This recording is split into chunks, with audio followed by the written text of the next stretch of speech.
So hi! Welcome and welcome back to my YouTube channel, and for today's tutorial, ituturo ko sa inyo kung paano nga ba mag-update ng BillEase app.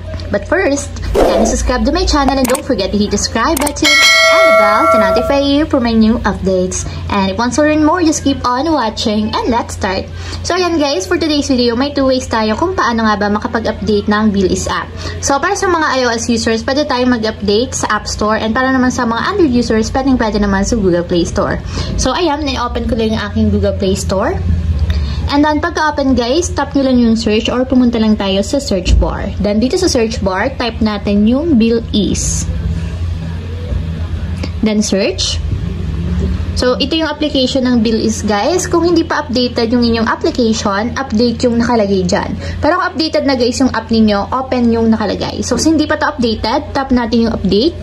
And wait natin guys hanggang sa matapos ma-install. And then, after ma-install guys, tap natin yung open para directly mapunta tayo sa pinakaang application. And pagka-open guys ng app, check nyo yung bagong features ni BillEase, and makikita nyo maraming dumagdag na mga settings since nga updated na yung ating BillEase app. So, ayun lang guys, ganun lang kasimple kung paano nga ba mag-update ng BillEase. If you have a question, kindly comment down below, and don't forget to hit the subscribe button and the bell to notify you for my new updates. And thank you for watching! Living life, every day, late at night, not okay.